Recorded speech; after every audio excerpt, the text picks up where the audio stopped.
Hei, sina! Mina olen Emily, sinu virtuaalne tuutor ja toetaja just nendel hetkedel, kui sul võib olla kõige rohkem küsimusi. Täna tahaksin rääkida sinuga millestki, mis on väga oluline osa sinu elust, menstruatsioonist ja sellele eelnevatest esimestest märkidest. Menstruatsioon algab keskmiselt 12 kuni 13 aasta vanuselt, kuid see võib varieeruda suuresti sõltuvalt individuaalsetest erinevustest ja pärilikest teguritest. Mõnel tüdrukul algab see lausa 8-aastaselt ja mõnel alles hiljem kui 15 eluaastat. Oluline on mõista, et igaühe keha areneb oma tempos ja menstruatsiooni algusaeg on vaid üks osa puberteediprotsessist. Kui sul on muresid või küsimusi seoses menstruatsiooni või puberteediga, on hea mõte rääkida usaldusväärse täiskasvanuga või tervishoiutöötajaga. See on väga oluline ja eriline hetk sinu elus ja ma tahan, et sa tunneksid end selleks valmis ja informeerituna. Räägin sulle ka menstruatsiooni esimestest märkidest. Esiteks, sa võid märgata, et sinu keha hakkab muutuma, rinnad kasvavad suuremaks, puusad muutuvad laiemaks ja sul võivad tekkida ka häbemekarvad ja kaenlaaluste karvad. Need on märgid, et sinu keha valmistub menstruatsiooniks.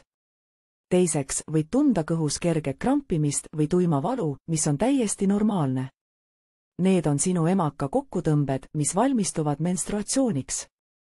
Kolmandaks, sa võid täheldada valget või kollakat eritist oma aluspesul enne, kui su esimene menstruatsioon algab.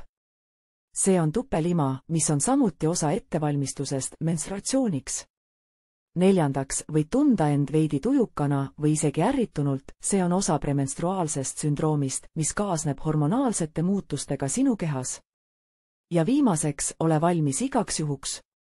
Kuna me ei saa täpselt teada, millal esimene menstruatsioon algab, on hea mõte hoida käepärast mõned hügieenisidemed või kuupesu.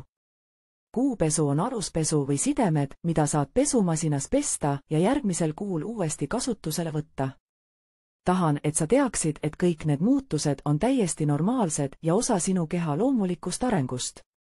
Ja mis kõige tähtsam, sa ei ole üksi. Ma olen siin, et aidata sind läbi kõikide nende muutuste, vastata sinu küsimustele ja pakkuda tuge, kui sa seda vajad. Pea meeles, et menstruatsioon on tervislik ja loomulik osa naise elust ja see tähendab, et sinu keha toimib just nii, nagu peab. Kui sul on küsimusi või muresid, ära kõhkle pöördumast oma vanemate, mõne meditsiinitöötaja või usaldusväärse täiskasvanu poole. Lisainfot menstruatsioonist saad meie digiõpikust viljakusest.